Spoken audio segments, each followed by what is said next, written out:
আসসালামু আলাইকুম। আজকে দেখব আমরা কিভাবে টেমপ্লেট ব্যবহার করে গুগল ফর্ম তৈরি করতে পারি।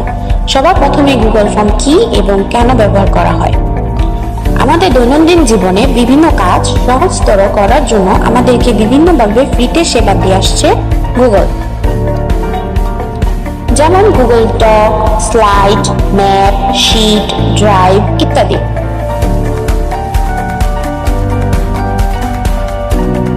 গুগলের ঠিক তেমন একটি ফ্রি সার্ভিস হচ্ছে গুগল ফর্ম। কাগজের ফর্মে যে কোনো ফিডব্যাক নেওয়া, রেসপন্স নেওয়া কিংবা কোনো সার্ভে করা বেশ সময় সাপেক্ষ এবং ঝামেলাদায়ক। সেক্ষেত্রে গুগল ফর্মের সাহায্যে আমরা খুব সহজেই এই কাজগুলো করতে পারি। এটি গুগল শিটের একটি ফিচার হিসেবে 2008 সালে এর যাত্রা শুরু করে। তবে 2016 সালে গুগল ফর্ম আলাদাভাবে চালু করা হয়। এতে অনেক ধরনের ফিচার আছে এবং সময়ের সাথে সাথে বেশ ইমপ্রুভও হচ্ছে।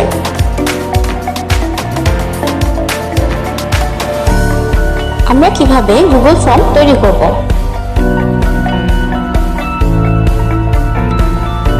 প্রথমেই যে কোনো একটি ক্রোম ব্রাউজার ওপেন করে নেব।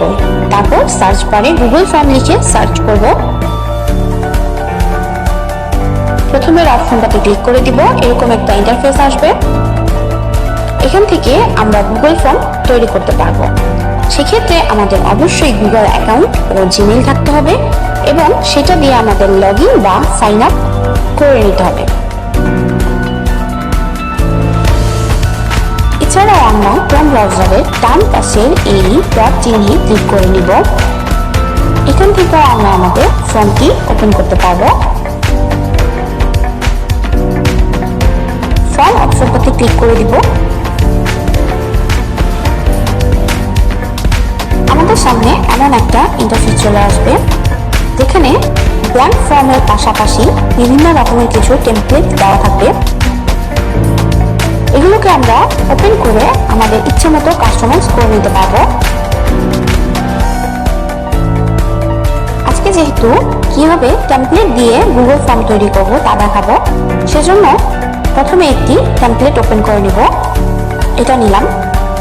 এরকম আরেকটা ইন্টারফেস ওপেন হয়ে যাবে। এখান থেকে আমাদের টেমপ্লেটটি আমরা কাস্টমাইজ করতে পারবো। এখানে অনেকগুলো অপশনই দেওয়া থাকবে, যেগুলোর উপরে এই রেড কালারের স্টার মার্ক থাকবে, তার মানে এটা আপনাকে দিতেই হবে। এবং যেটার উপরে এই স্টার মার্ক থাকবে না সেটা অপশনাল, আপনি দিতেও পারেন নাও দিতে পারেন। এইটা বোঝানোর জন্যই মূলত এই স্টার মার্কটি ব্যবহার করা হয়। এখন উপরে এই থিম অপশনটাতে ক্লিক করে দিব। এখান থেকে আমরা আমাদের ইমেজটা চেঞ্জ করব। তার জন্য আমাদের ইমেজ আপলোডে ক্লিক করব। এখানে থিম, আপলোড, ফটো তিনটা অপশনই দেওয়া থাকবে। আপনারা চাইলে আপনাদের পিসি থেকে আপলোডও করতে পারেন অথবা এখান থেকে যে কোনো একটি থিমও ব্যবহার করতে পারেন। আমি এটাই নিয়ে নিলাম এবং ইনসার্টে ক্লিক করলেই এটা এখানে আপলোড হয়ে যাবে। এখানে আপনারা ব্যাকগ্রাউন্ডের কালার চেঞ্জ করতে পারবেন।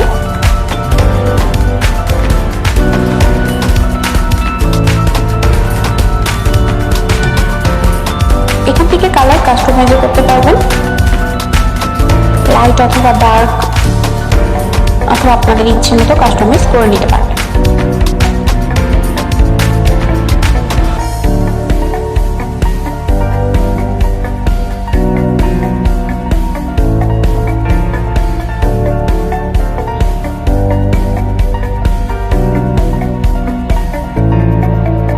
এখান থেকে ফন্ট চেঞ্জ করে নিতে পারবো। এভাবেই আমরা আমাদের ইচ্ছে মতো টেমপ্লেটটি কাস্টমাইজ করতে পারি।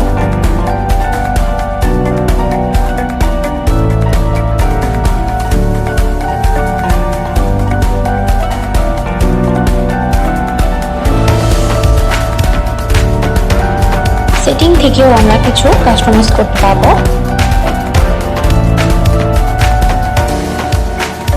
পরবর্তী ভিডিওতে দেখাবো কিভাবে ব্ল্যাঙ্ক ফর্ম থেকে আমরা আমাদের জন্য ফর্ম কাস্টমাইজ করতে পারি।